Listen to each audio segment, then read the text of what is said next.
4절부터 말씀드리겠습니다.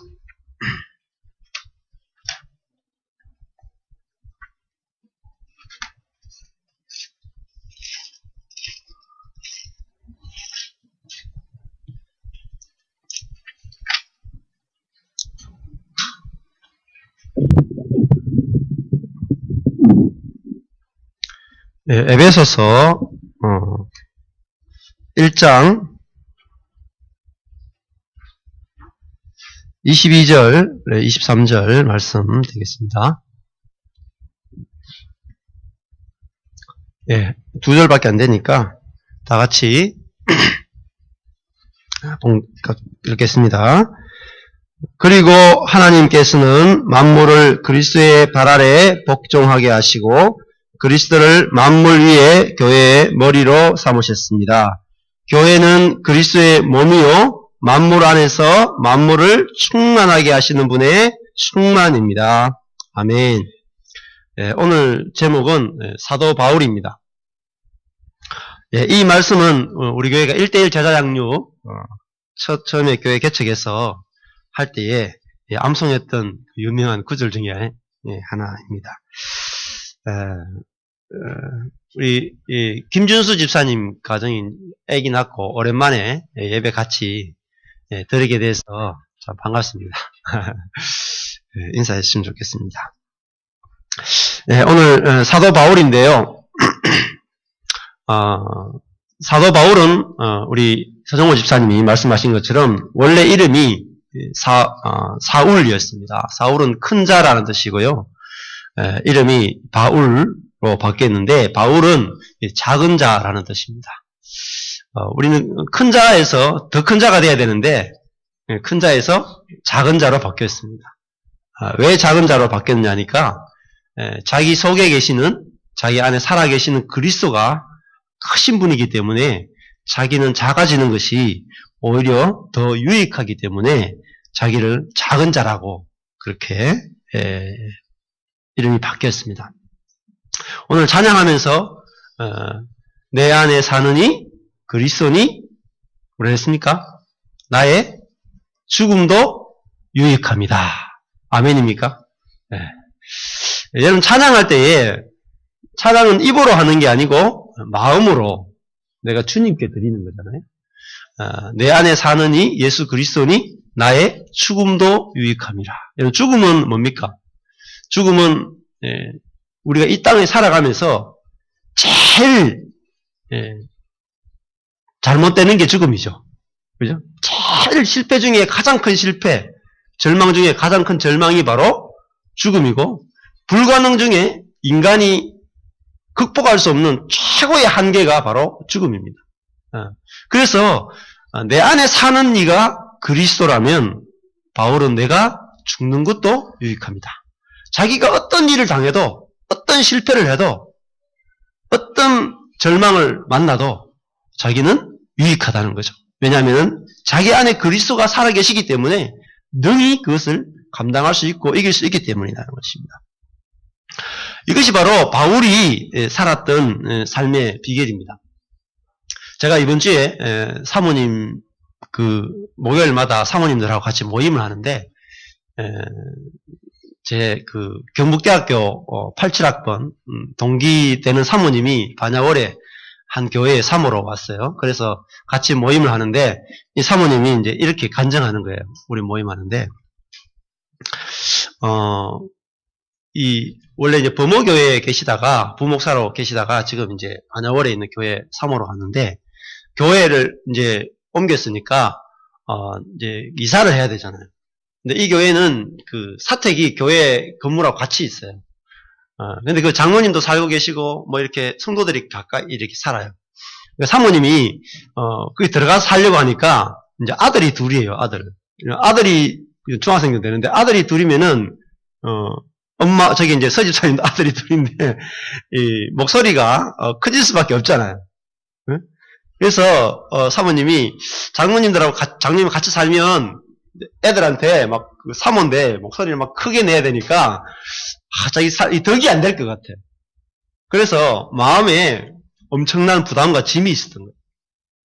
어떻게 할까? 어떻게 할까? 이거 집에 사택에 들어가야 되느냐, 안에 밖에 집을 얻어야 되느냐, 하서 이제 고민을 했어요. 생각해보니까 사모님이 이 사택에 들어가서 자기가 자녀들에게 분노하는 거 있잖아요. 머럭하는 거, 야단치는 거를 안 할 자신이 없는 거예요.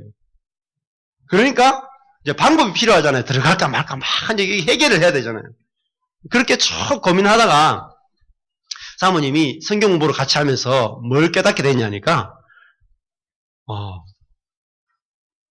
자기가 그 문제를 해결하려고 하니까 자기가 능력이 없으니까 막 힘들었던 거죠. 그런데 사모님이 생각해보니까 내 안에 예수가 사는데 예수님이 내 능력이고 내 힘이고 내 모든 것이고 내 생명인데 내가 왜 이 문제를 해결하려고 했지? 그러면서 내가 능히 내 안에 계신 예수님은 이 문제를 능히 감당하겠네? 이런 생각이 딱 드니까 목사님한테 목사님 사택에 들어갑시다 이렇게 되는 거예요. 사모님이 뭐냐, 자기에게 큰 문제가 있었잖아요. 굉장히 큰 문제가 있었는데 아무 방법이 필요 없는 거예요. 오직 예수가 자기를 대신해서 살기 때문에 아무 방법도 쓰지 않고 문제가 저절로 해결된 거예요. 자기가 사는 것이 아니라 예수가 사는 것 때문에. 그래서 사모님이 이렇게 고백하더라. 목사님, 예수님이 곧 길이네요. 예수님이 방법이네요. 예수님이 나의 생명이네요. 그렇게 고백하더라고요. 그래서 제가 사모님 같이 이 복음을 나누고 같이 성경 공부한 지가 지금 몇 개월도 안 되는데 너무나 빨리 삶이 변화됩니다. 제가 그렇게 칭찬을 해드렸는데요. 그렇습니다. 이 바울이 이 복음을 깨달을 때 그 복음의 핵심이 뭐냐면 내가 사는 것이 아니라 내 안에 예수가 내 대신 산다. 이것이 복음이었어요. 그러니까 이 복음이 얼마나 강력했던지 바울은 자신이 날마다 연약한 자로 경험되지만 자기 안에 그리스도는 그죠? 십자가를 이기고 죽음을 이기신 그 예수가 자기 안에 자기를 대신해 살기 때문에 자기는 어떤 것도 감당할 수 있다는 거예요. 내게 능력 주시는 분 안에서 내가 모든 것을 감당할 수 있다라고 그렇게 고백하고 실제로 그렇게 삶이 되어졌다는 것입니다. 저는 저와 여러분이 바울과 같은 내게 능력 주시는 자 안에서 내가 모든 것을 감당할 수 있다라고 고백하는 신앙으로 자랄 수 있게 되기를 축복합니다. 이것이 바울의 삶이었습니다. 여러분, 바울은 처음에는 자기가 살았습니다. 바울은 유대인 중에 유대인으로 베냐민 지파 중에도 탁월한 사람으로 그렇게 자랐습니다. 이 바울이 예수님을 만나기 전에 하나님을 너무나 잘 믿는 사람이었죠. 우리가 아는 것처럼. 근데 바울은 하나님을 어떻게 알았냐니까 성경을 통해서 하나님을 알았고 유대인들이 모세로부터 시작해서 1000년 넘게 그 모세와 선지자와 율법학자와 그 1000년 넘게 성경을 해석하고 성경을 연구하고 성경대로 살아갔던 그 유대교의 전통이 모세로부터 해서 한 1000년 정도 됐어요. 그래서 모세로부터 이 바울 때까지 성경을 해석했는데 1000년 동안 성경을 해석하고 그걸 쭉 이어왔으니까 자기가 성경을 보고 해석하고 또 자기 스승인 가말리엘, 랍비로부터 배운 그 성경 해석이 너무나 맞다라고 확신을 했습니다. 그래서 그 확신 때문에 예수 믿는 사람들을 잡아가지고 죽이는 엄청난 열정을 보였던 사람입니다. 그런데 바울이 자기가 노력했는 것도 아닌데 어느 날 다메섹 도상에서 주님이 찾아오잖아요. 근데 빛이신 주님을 딱 만나는 순간에 뭘 깨달았냐니까 1000년 동안 성경을 해석했던 그 해석이 잘못되었구나라는 것을 깨닫게 된 거예요.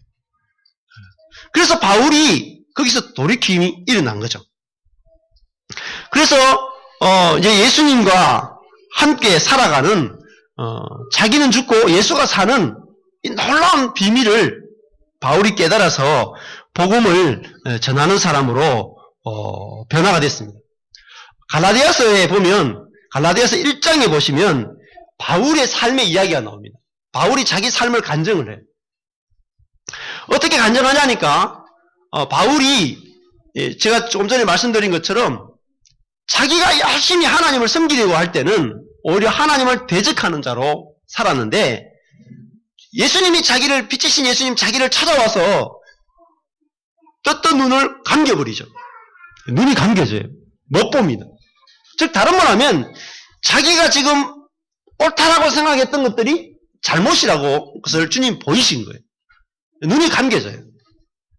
그래서 이제는 자기 판단을 의지하지 않고 성령의 인도를 따라서 생각하고 성령의 인도를 따라 살아가는 삶으로 바울이 전환이 된 것입니다.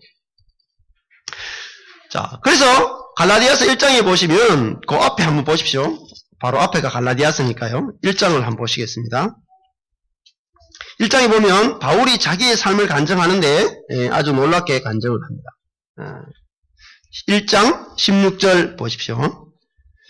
예수님께서 바울에게 자신을 어떻게 계시하셨는지를 보십시오. 1장 16절 하나님의 아들을 이방 사람들에게 전하게 하시려고 하나님의 아들을 어디에 나타내 보이셨습니까? 내 안에 그랬습니다. 자, 부활하신 예수님이 바울에게 우리는 다메섹 도상에서 바울 밖에서 예수님을 빛으로 확 보여주신 것만 우리가 알고 있잖아요. 근데 사도 바울은 그것보다도 더 놀랍게 예수님을 만난 게 뭐냐면 자기 안에서 예수를 만났다는 거예요. 자기 안에 살아계신 그 빛을 통해서 자기 안에 들어와서 가지고 자기 안에 살아계신 그리스도를 경험했다는 거예요. 그래서 하나님의 아들을 내 안에 나타내 보이셨습니다. 자, 예수님이 자기 안에 있으니까 이제는 그 예수님이 길이고 방법이고 모든 것이 되는 거예요. 그래서 바울이 하지 않았던 일이 있습니다. 자, 예수님이 자기 안에 들어오니까 그때부터 하지 않았던 일이 있습니다. 무슨 일을 하지 않았겠습니까? 그 다음 절에 보십시오. 바울이 하지 않았던 일이 있습니다. 16절 보십시오. 그때 후반절에 나는 사람들과 의논하지도 않았고 그랬습니다. 자, 자기 안에 예수님이 계시니까 예수님이 자기를 인도하고 예수님이 자기를 함께 하니까 사람들과 의논하지 않는 거예요. 그 다음 보십시오. 또 하지 않은 게 있습니다. 17절 나보다 먼저 사도가 된 사람들을 만나려고 예루살렘으로 올라가지도 않았습니다. 여러분, 바울이 예수님을 만났는데 예수님이 3년 동안 갈릴리에서 전했던 그 복음, 베드로와 12사도가 배웠던 그 복음을 자기가 배우기 위해서는 예루살렘에 가서 예수님의 제자들에게 배워야 되잖아요. 그런데 사도 바울이 예수님을 만난 다음에 예루살렘에 가서 제자들에게 배우지 않았다는 말이에요. 안 갔단 말이에요. 일부러 안 갔단 말이에요. 왜 제자들에게 안 배웠냐니까. 자기는 그 전에 가말리엘이라고 하는 지금도 유대인들은 그 탈무드에 보면 가말리엘이 나오고요. 가말리엘이 제자가 너무너무 유명한 그 탈무드를 쓰는 사람들 전부 다 가말리엘이 제자들이에요. 힐렐 이런 사람들. 그런데 그런 가말리엘로부터 자기가 그렇게 배웠는데 그렇게 훌륭한 스승으로부터 배워도 가짜였단 말이에요. 성경 해석이 틀렸단 말이에요. 그래서 바울은 어떻게 했냐니까 자기 안에 계신 그리스도께 직접 배우기를 원했어요. 그래서 이 바울은 예루살렘으로 안 갔다는 거예요. 안 가고 어디 갔습니까? 보십시오. 바울이 어디로 갔습니까? 17절에 곧장 아라비아로 갔습니다. 즉 사람들한테 복음을 배우지 않은 거예요. 누구로부터 배웠냐면 주님으로부터 직접 복음을 배웠다는 거예요. 그래서 바울이 그 다음에 다메섹으로 돌아왔다가 복음을 전합니다.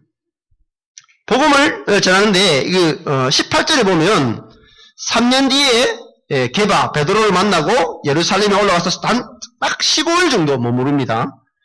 그리고 바울이 1차, 2차, 3차, 4차 전도 여행을 쭉 하는데요. 이 갈라디아서 그다음에 2장에 가보면 이런 이야기. 이방인들에게 복음을 막 전하는데 바울이 전한 복음하고 베드로가 전한 복음이 정확하게 일치합니다. 다른 게 하나도 없어요.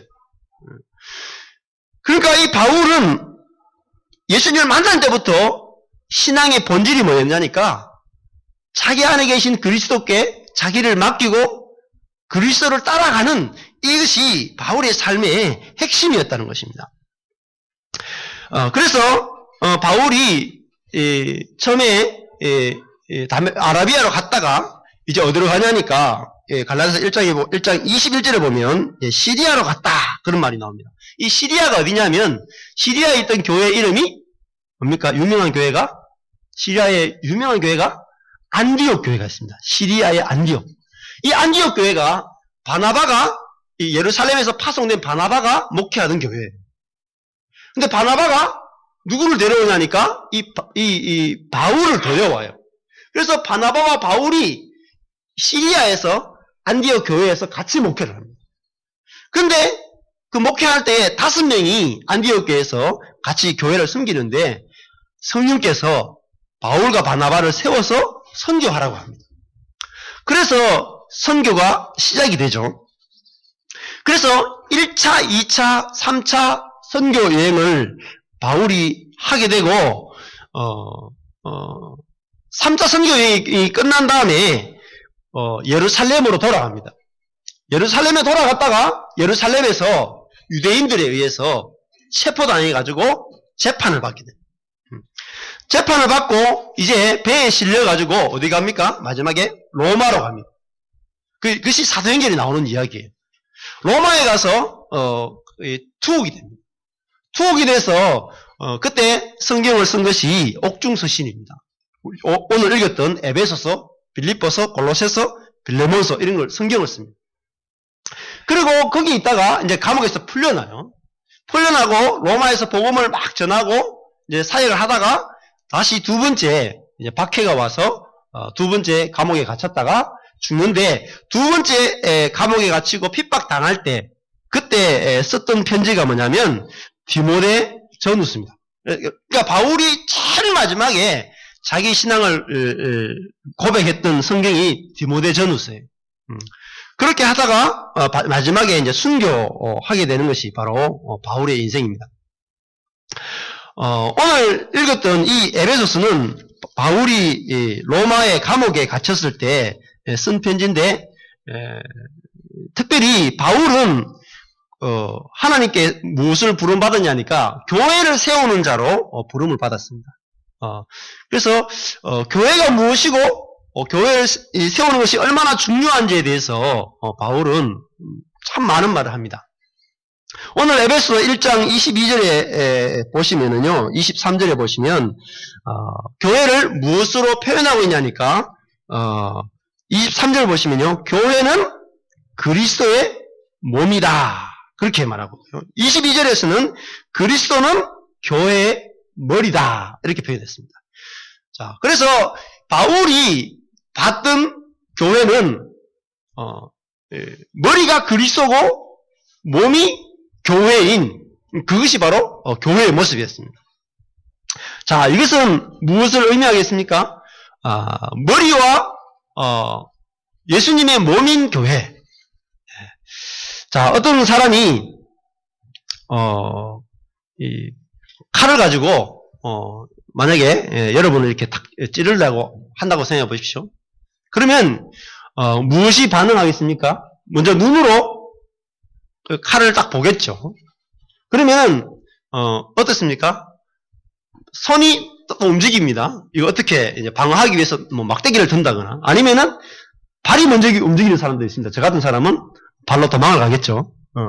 자, 그러면 처음에 누군가 칼을 이게 딱 갖다 대면 눈이 보고 그리고 이제 몸이 이게 지체인데요. 몸이 반응을 하는데 머리가 처음에 칼을 보고 그다음에 머리가 생각을 하죠. 머리가 생각합니다. 이것이 이 칼을 내가 받아들여야 될지 아니면 도망쳐야 될지 생각을 합니다. 머리가. 이 칼이 강도의 칼일 수도 있고 의사의 메스일 수도 있잖아요. 그래서 판단은 누가 하느냐니까 이 머리가 하는 거예요. 몸은 그냥 밖에서 오는 정보를 여러분 받아들이는 거죠. 그래서 몸은 만약에 몸이 이 칼이라고 하는 것이 왔을 때에 두려움을 느끼잖아요. 두려움을 느끼지만 머리가 판단은 머리가 하잖아요.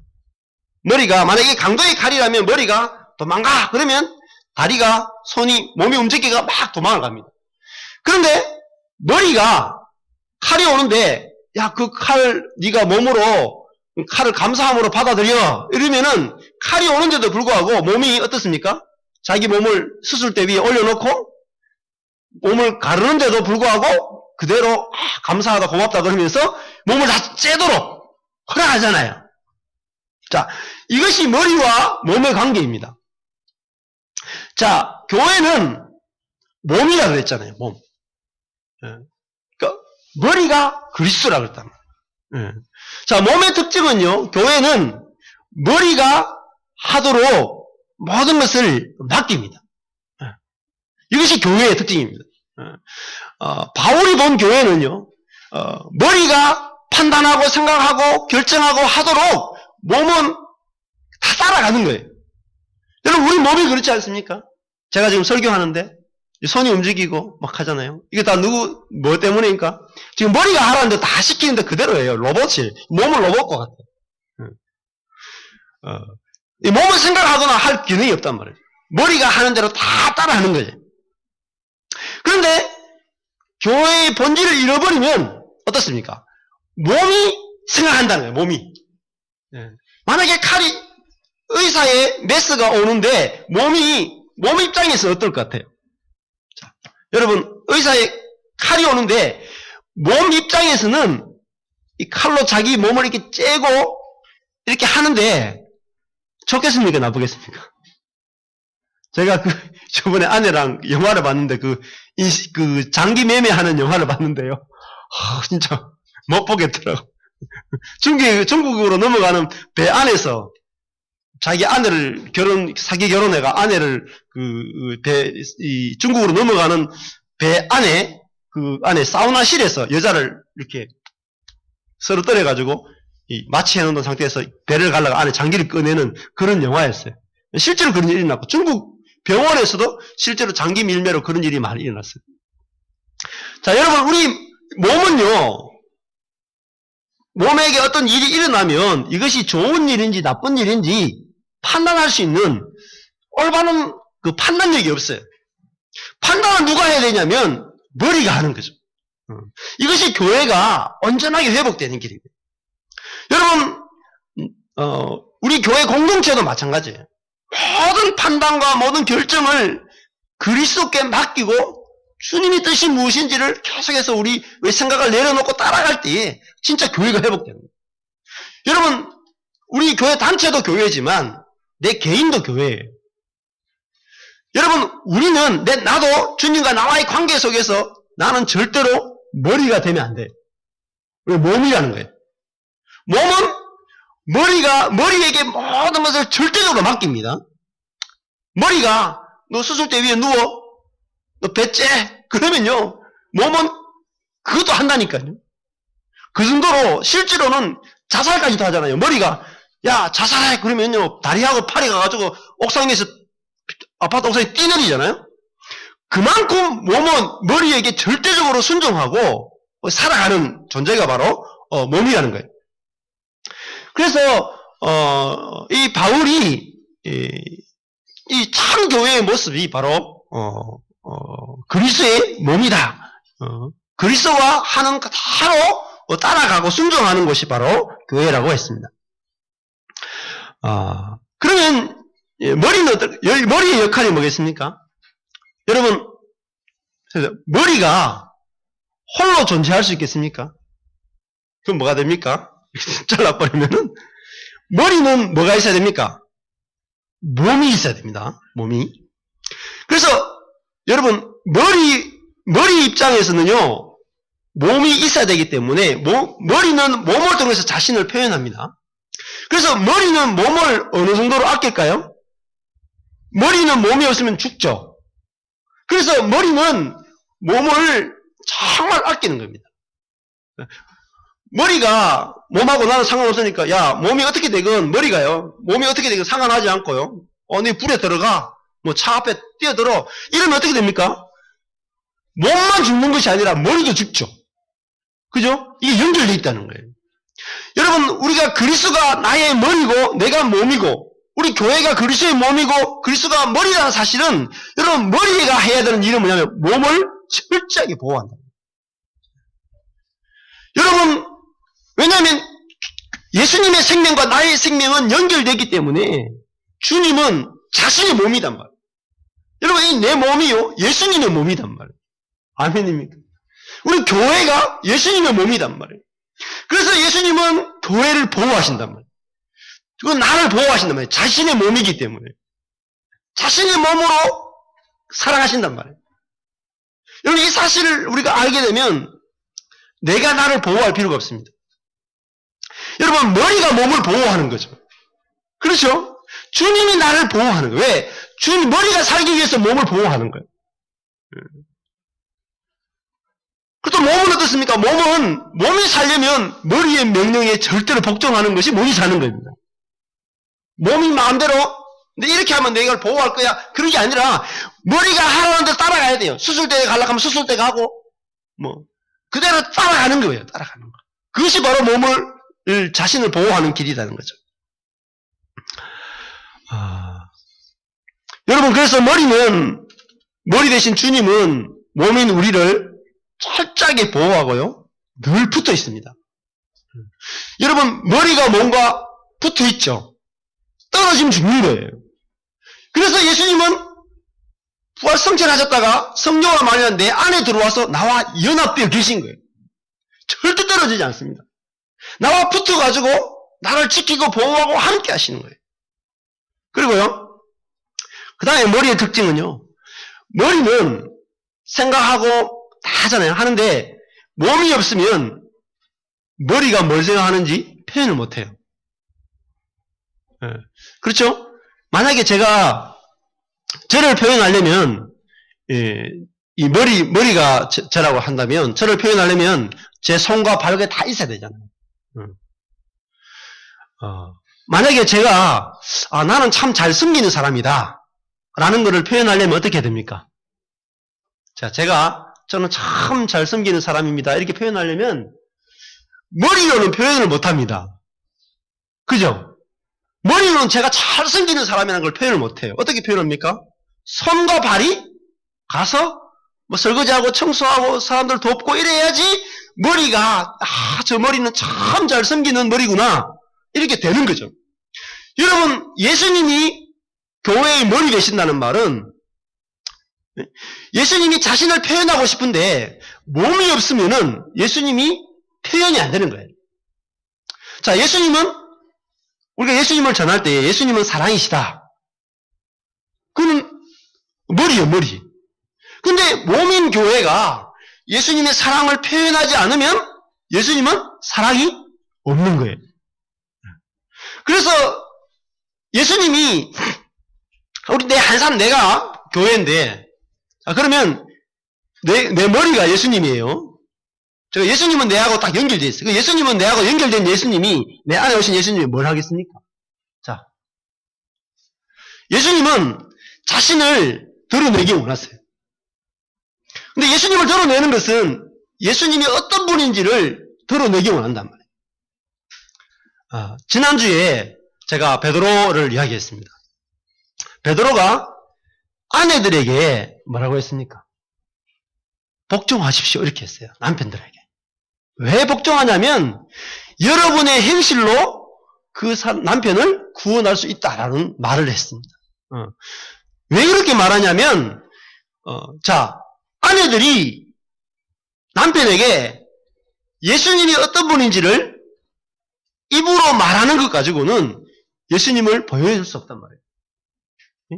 여러분, 여기는 자매들이 예수님을 보여주기 위해서 예수님과 연합되어 있어요. 예수님이 나의 머리가 되셨단 말이에요. 근데 예수님의 통치를 받으면 그 몸이 예수님의 성품이 드러나게 돼 있어요. 그래서 그럴 때에 몸을 보고 이 머리를 알게 되는 거죠. 그것처럼 우리의 순종을 통해서 주님의 주님이 참 십자가까지 순종하신 주님의 성품을 우리가 만나게 되는 것입니다. 그래서 베드로가 말했던 전도는 아내들이 남편에게 복종할 때에 그 복종을 통해서 사람들이 머리 대신 그리스도를 경험한다는 것입니다. 그것이 전도라는 것입니다. 남편들은 그리스도를 어떻게 보여주겠습니까? 남편들은 자기 머리인 그리스도를 어떻게 보여주겠습니까? 아내를 사랑함을 통해서 자기 머리인 그리스도가 사랑이심을 보여주는 거죠. 이것이 주님과 나와의 관계입니다.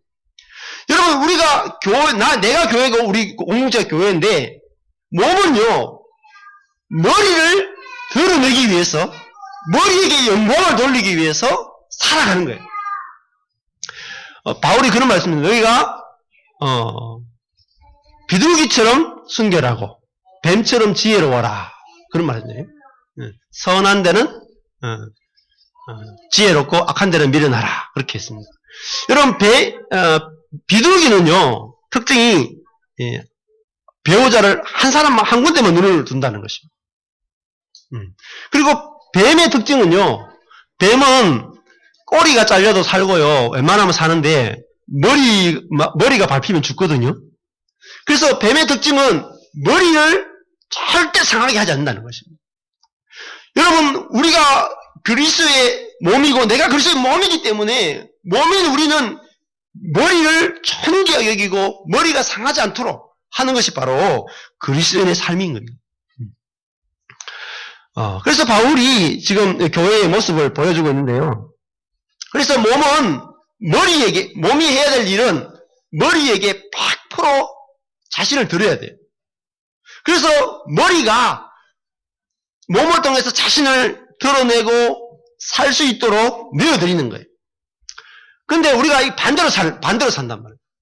자, 어떻게 사냐니까, 머리가 있는데 몸이요, 어떻게 하냐니까, 생각을 하는 거예요. 몸이 생각을 하는 거예요. 요렇게 하면 머리가 좋아할 것 같아. 그래가지고 막 행동을 합니다. 근데 머리는 화장실 가고 싶은데, 아니면 머리는 잠자고 싶은데, 몸은 내가 깨워서 일해야지, 이러면 머리가 쉬지를 못하잖아요. 그죠? 중요한 건 뭐냐면, 몸이 해야 될 일은 머리를 위해서 열심히 사는 데 있지 않고, 지금 머리가 뭘 원하는지 알아야 되는 거예요, 머리가. 그리고 머리를 따라가야 되는 거예요. 그래서 예수님이 가르쳐 주신 그 예화 중에서 제일 우리 교회 1회 수련회 때 가르쳐 주신 그 첫 본문이 뭐냐면 마르다와 마리아예요. 마르다는 머리 대신 주님을 위해서 열심히 일합니다. 열심히 일해요. 그러다가 불평하잖아요. 근데 마리아는 주님을 위해서 열심히 일하는 게 아니라 지금 머리가 뭘 생각하고 있냐니까, 머리가 뭘 생각하는지 알기 위해서 머리를 바라보고, 머리 대신 주님을 바라보고 주님의 마음을 알기 위해서 주님께 구하는 거죠. 그래서 주님의 마음을 아니까 이 여인이 주님의 장사를 준비하기 위해서 옥합을 깨뜨려서 주님의 발을 씻겨주는 거예요. 그것이 그때 주님이 원하는 건 딱 하나밖에 없었어요. 발을 씻기는 거. 옥합을 깨뜨려서. 근데 그 일을 할 수 있었다는 거예요. 그것이 머리와 몸의 관계입니다.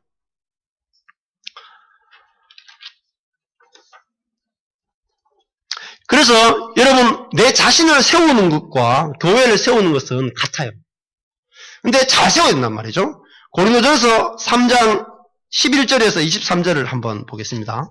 우리 몸과 내 몸이 교회고 성전이고 우리 교회가 주님의 몸인데 바울이 어떻게 교회를 세우라고 하는지를 3장에서 한번 보겠습니다. 3장 11절에서 볼게요. 아무도 이미 닦아놓은 기초 외에 다른 어떤 기초도 놓을 수 없습니다. 그 기초는 곧 예수 그리스도이십니다. 자, 만일 누가 이 기초 위에 금이나 은이나 보석이나 나무나 풀이나 지프로 건물을 세우면 각 사람이 들인 정성과 힘이 드러날 것입니다. 이는 그날에 그것들이 불 가운데 나타남으로 밝히 드러날 것이기 때문입니다. 불은 각 사람이 들인 정성과 힘이 어떠한지 시험할 것입니다. 아멘. 바울이 고린도 교회에 편지를 쓰면서 고린도 교회 여러분이 교회를 세우려고 하는데 여러분이 교회를 어떻게 세울지 주의해야 한다. 근데 교회를 세울 때에 재료가 중요하단 말이에요. 재료가. 여기 보니까 12절에 보니까 금, 은, 보석, 나무, 풀, 짚이 나옵니다. 자, 여러분 교회를 세울 때에 빨리 세우는 방법이 있고 제대로 세우는 방법이 있는데요. 여러분 교회 건물을 짓는다고 생각해 보십시오. 빨리 지으려면 여러분 무슨 재료를 써야 되겠습니까? 이 중에서? 자, 금, 은, 보석이겠습니까? 나무, 풀, 짚이겠습니까? 나무나 풀이나 짚으로 건물을 짓는다면 어때요? 나무나 풀이나 짚은 너무나 흔해. 네? 그리고 쉽게 구할 수 있어요. 돈도 싸요. 그래서 나무나 풀이나 짚을 가지고 자연 재료를 가지고 요즘 이게 유행하는데 이 나무집, 흙집을 지으면 굉장히 싼 가격에 일주일 만에 지을 수 있습니다. 제가 책 한 권 읽었는데 일주일 만에 흙집 짓기 이 책을 한 권 읽었어요. 일주일 만에 굉장히 싼 가격으로 집을 지을 수 있어요. 그 일주일에 하나씩 집을 지으니까 한 달에 4집을 지을 수 있어요. 굉장히 빨리 짓죠. 그런데 금이나 은이나 보석으로 집을 지으려면 여러분 얼마나 걸리겠습니까? 금이나 은이나 보석은 구하기도 힘들고 돈도 많이 들어요. 어디서 나옵니까? 흔하지도 않습니다. 땅을 파야 됩니다. 땅을 파도 금과 은과 보석이 나올까 말까 합니다. 교회를 짓는 것은 결코 인간의 노력으로 쉽지 않다는 거예요. 어렵다는 거예요. 불가능하다는 거죠. 근데 여기서 중요한 게 뭐냐면 불이라는 것입니다. 13절에 불 가운데 나타난다는 거예요. 어떤 사람이 자신을 세우거나 자신을 하나님의 그리스도의 몸으로 세우거나 교회를 세울 때에 중요한 그 기준이 뭐냐면 불이라는 것입니다. 불. 자, 불이 오면 이 중에 남는 건 뭐겠습니까? 나무나 풀이나 짚은 다 사라지는 거예요. 금과 은과 보석만이 남을 겁니다. 그러면 여러분 금과 은과 보석이 무엇이겠습니까? 여러분 금과 은과 보석은 무엇을 의미하냐니까 바로 우리 안에 계시는 내 안에 계시는 주님을 금과 은과 보석이라고 할 수 있습니다.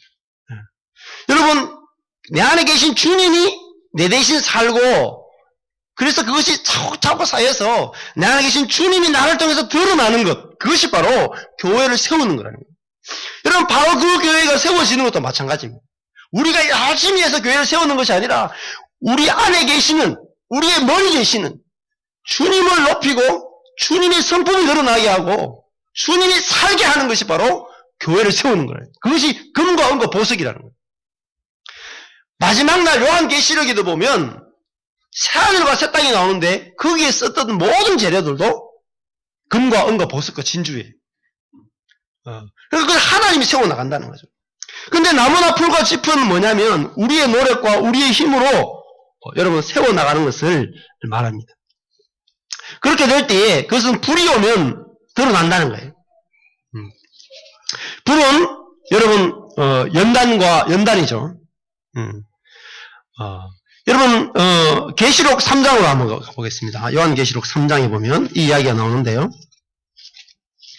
요한계시록 3장. 여러분 바울이 전도 여행을 통해서 아시아 지역에 교회를 세웠습니다. 아시아의 대표 교회가 에베소 교회예요. 근데 시간이 지나서 아시아에 있는 교회들이 전부 다 타락합니다. 타락해요. 그러니까 쇠퇴합니다.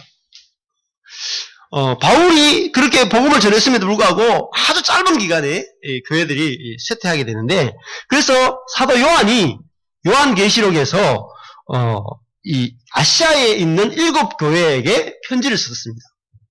그 가운데 회복된 교회가 무슨 교회냐면 빌라델비아 교회인데요. 제일 마지막에 나오는 교회가 7교회 가운데 제일 마지막에 나오는 교회가 라오디게아 교회입니다. 자, 3장 계시록 3장에 보시면 17절부터 보겠습니다. 라오디게아 성도들은 자신에 대해서 이렇게 생각했습니다. 네가 말하기를 나는 부자라 풍족해 부족한 것이 하나도 없다 하나 너는 자신이 비참하고 불쌍하고 가난하고 눈멀고 벌거벗은 사람임을 알지 못한다. 그러므로 내가 내게 경고한다. 내가 풍족하게 되려면 내게서 불로 정련한 금을 사거라. 너희의 벌거벗은 수치를 드러내지 않으려면 흰옷을 사서 입어라.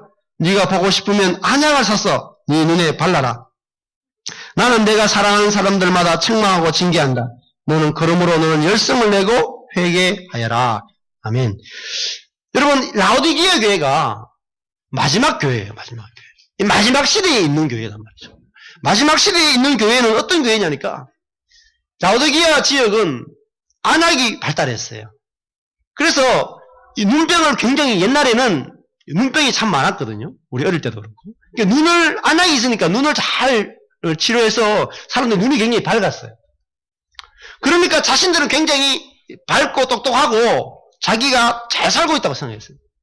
그리고 안약을 팔고 그다음에 금이 많았어요. 금이 나가지고 굉장히 부유했습니다. 그리고 여기는 옷감 산업이 발달해가지고 사람들이 옷을 잘 입고 다녔어요. 그러니까 이 라오디게아 교회 성도들은 그런 라오디게아 지역에 있는 사람들이 모인 교회니까, 자, 안약이 발달했으니까 눈이 밝죠? 옷감 산업이 발달했으니까 좋은 옷을 입죠? 금이 많으니까 부자죠? 거기다가, 신앙생활 잘하죠? 이러니까 자신들이 굉장히 신앙이 좋고 하나님 보시기에 신앙생활 잘한다라고 라오디게아 성도들은 그렇게 생각했어요. 그래서 이 17절에 보니까 나는 부자라 풍족해 부족한 것이 하나도 없다. 그렇게 자기 신앙생활에 대해서 자만하고 있었다는 거예요. 그런데 17절에 보니까 성령께서 말씀하시는 거예요. 성령께서 22절에 보니까 귀 있는 사람은 성령이 교회들에게 하시는 말씀입니다. 성령께서 판단하는 건 다르다는 거예요. 성령은 뭐라고 했냐니까, 라오디게아 성도들은 너희들이 안약이 있어가지고 눈이 밝다라고 하지만 너희들은 눈 멀었다는 거예요. 너희들은 옷감 산업이 발달해서 좋은 옷을 입고 있는 것 같지만 너희들은 벌거벗은 자와 같다는 거예요. 이 라오디게아 성도들은 아마 이 옷을 입었다는 말을 그겁니다. 선행을 많이 했어요. 사람들에게 베풀고 이런 것들을 많이 했단 말이에요.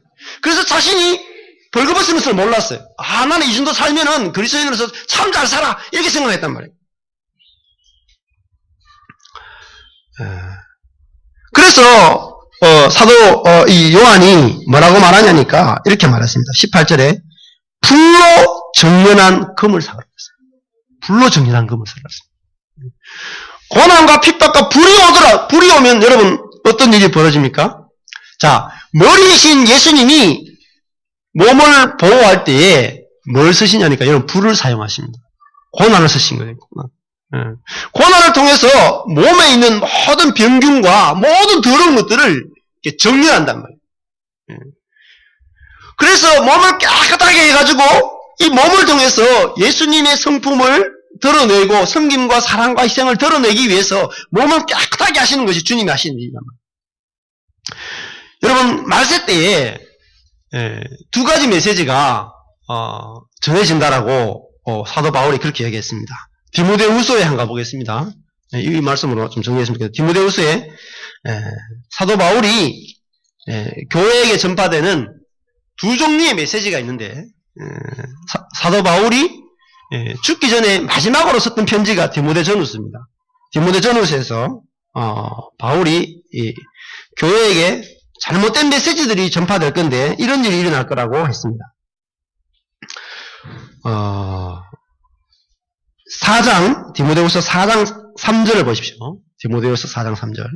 때가 오면 사람들이 바른 교훈을 받지 않고 오히려 욕심을 따라 귀를 즐겁게 하는 말을 하는 스승들을 많이 모아들일 것이다. 또 그들은 진리에서 돌이켜 허황된 이야기에 귀를 기울일 것이다. 아멘. 여러분, 바울이 때가 되면 사람들이 바른 교훈을 떠난대요. 근데 바른 교훈이 아니고 잘못된 교훈의 특징이 뭐냐니까 3절에 욕심을 따른다는 거예요. 사람들이 욕심에 미혹당한다는 거예요. 그 욕심이 뭐냐면 3장이 나와 있습니다. 3장에 2절, 3절에 보시면 사람들이 때가 되면 욕심에 끌리게 되는데 그 욕심이 뭐냐니까 디모데후서 3장 2절에 보니까 사람들은 자기를 사랑하고 돈을 사랑하고 그리고 4절 제일 마지막에 보니까 쾌락을 더 사랑하고 이렇게 나와 있습니다. 여러분, 이것이 말세의 특징입니다. 자, 우리가 첫 번째가 자기를 사랑하는 거예요. 두 번째 돈을 사랑하고요. 세 번째 쾌락을 사랑합니다. 이것이 말세의 세 가지 사랑입니다. 여러분, 우리 안에, 교회 안에 이것이 얼마나 팽배해 있습니까? 자기를 사랑하는 것이 얼마나 팽배해 있습니까? 남들이 한마디 하면 섭섭해 하잖아요. 상처받잖아요. 그런데 여러분, 상처받는 것은요, 자기를 사랑하기 때문에. 자기를 사랑하면 할수록 여러분, 주변 사람이 말할 때 자기중심적이기 때문에 상처를 받습니다. 두 번째, 돈을 사랑하는 거예요. 여러분, 지금도 우리가 얼마나 이 시대에 돈을 사랑하는지 몰라요. 어느 정도로 돈을 사랑하느냐. 바울이 이렇게 말했습니다. 자족함이 있으면 경건에 큰 유익이 된다. 자족, 스스로 만족하는 거예요. 근데 바울이 말했던 만족의 수준이 여러분 뭐냐면 먹고 마실 것이 있으면 족한 줄로 알아라. 그렇게 했습니다. 제가 그 말씀을 읽으면서 좀 충격을 받았어요. 충격. 먹고 마실 것이 있으면 족한 줄로 알아라. 근데 우리는 이 정욕을 제어하지 않고 계속 따라가는 거예요. 제가 필리핀에 갔을 때에, 안식년 갔을 때에 참 하나님이 깨닫게 해주신 게 있는데요. 한국에서 제가 몰랐던 거예요. 필리핀에 가니까요. 김치하고 밥 먹는 것이 얼마나 감사한 거예요. 필리핀에 가면 제대로 된 김치를 이렇게 못 담그잖아요. 6개월 동안 뭐 짧게 갔다 오면 그걸 못 느끼는데 6개월 동안 있으니까 사람답게 살아야 되잖아요. 그러니까 반찬을 해 먹는데 김치가 중요하잖아요. 그래서 김치를 하려고 하는데 고춧가루부터 시작해서 재료들 다 구해야 되는데 제대로 된 김치를 못 담겠는 거예요. 그래서 한국에서는 우리 부모님이 막 김치를 이렇게 막 이 박스로 주잖아요. 냉장고에 넣어놓도록. 귀한 줄 모른다고. 근데 필리핀에 가니까 김치가 귀해가지고요. 이렇게 4명이 앉아가지고 저하고 4명이 앉아서 밥을 먹는데 하리 시원이가 김치 좀 많이 먹잖아요. 야! 자, 반씩 먹. 째먹어 임마! 그렇게 많이 먹으면 어떡해? 김치가 싸웠다니까요. 김치 많이 먹는다고. 요만큼씩 김치 때가 먹겠다. 제가 느낀 게, 이야, 김치만 하다, 김치하고 밥 먹는 것만 해도 진짜로 행복하구나. 이렇게 알았어요. 그 다음에 라면. 또 그랬으니까 라면을 또 넘어온 라면이라 가지고 조금 오래된 라면이라 가지고 냄새도 조금 나고 그래요. 그래서 라면 좀 더 우리 한국보다 비싸죠. 그래서 라면을 마음대로 먹는 것만 해도 진짜로 행복하구나. 그래서 거기 선교센터에 살았는데요. 거기는 아파트처럼 그렇게 구조가 아니고 살림집으로 안 돼 있는 거예요. 그래가지고 한국에서 아파트에 산다는 것이 얼마나 행복한지를 깨달았어요. 그 다음에 애들이 막 이 치아에 병균이 생겨가지고 치과에 가야 되는데 가면 이 의료보험이 안 돼요. 한번 갔다 가면 뭐 10만 원 막 이렇게 깨지는 거예요. 우리는 뭐 2만 원 이렇게 내잖아요. 그 다음에 거기 있으니까 6개월 동안 계속 여름밖에 없는 거예요. 여러분 6개월 동안 여름만 계속 지속된다고 생각해요. 한국에서 여름은 3개월이잖아요. 근데 6개월 동안 여름인 거예요. 근데 우리는 6개월 동안 여름만 계속돼도 힘든데 그 사람들 생각해보니까 60년 사는데 60년 동안 여름인 거예요. 힘이 막 진이 쫙쫙 빠지는 거예요. 하나님께서 필리핀에 가서 가르치신 것이 먹고 마시는 것만으로 지금 내가 누리고 있는데 이 한국에서 태어난 것만 해도 가을이 온 것만 해도 겨울이 오는데 겨울 싫어하는 사람이 있을 거예요. 아내가 겨울을 싫어했는데 필리핀에 가서 겨울이 기다려진다 하더라고요. 여러분 우리가 자족하는 것 여러분 내가 살려고 몸부림치면 칠수록 정욕이 커져가지고 머리 대신 주님을 떠나게 되고 배반하게 되는 거죠. 그래서 바울이 이 마지막 시대에 또 이렇게 말합니다. 여러분 디모데전서 6장을 가보겠습니다. 앞으로 넘어가 볼게요. 요건 같은 부분이니까 바울이 조금 전에 제가 말씀드렸던 거 바울이 이렇게 말했습니다. 디모데전서 6장 8절 우리가 먹을 것과 입을 것이 있으면 이것으로 만족해야 한다. 부자가 되기를 원하는 사람들은 유혹과 올무와 여러 가지 어리석고 해로운 욕심에 떨어지고 만다. 이런 것들은 사람을 파멸과 멸망에 빠지게 한다. 돈을 사랑하는 것은 모든 악의 뿌리다. 돈을 사모하는 어떤 사람들은 믿음에서 떠나 많은 고통으로 자기를 찔렀다.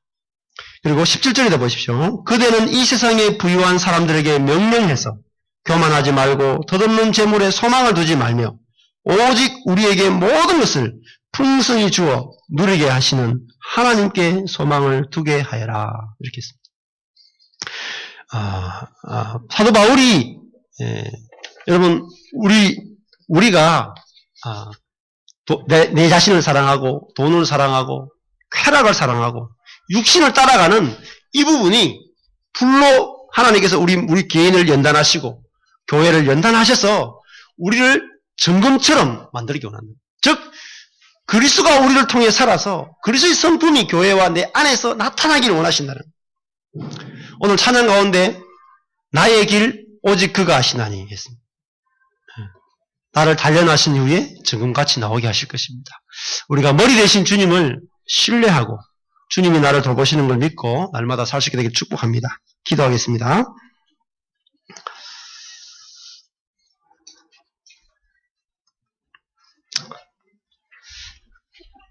우리의 머리가 되시는 주님,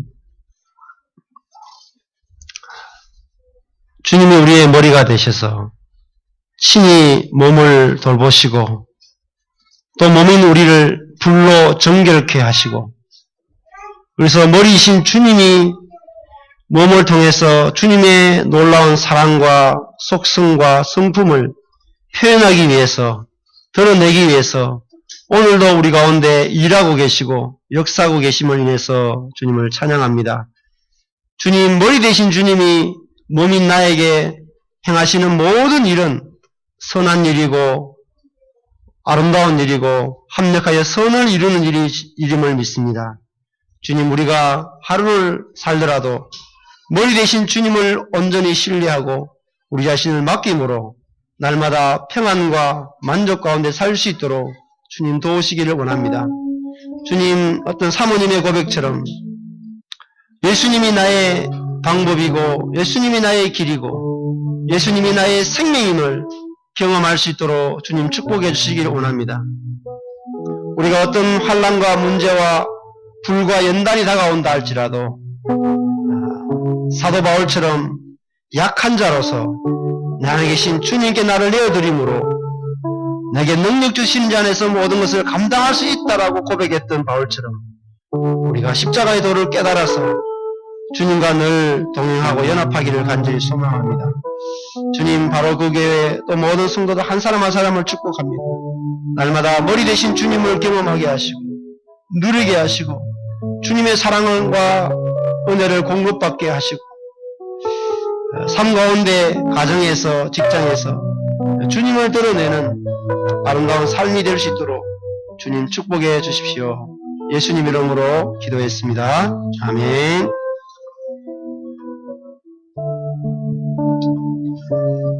네, 다 같이 일어나셔서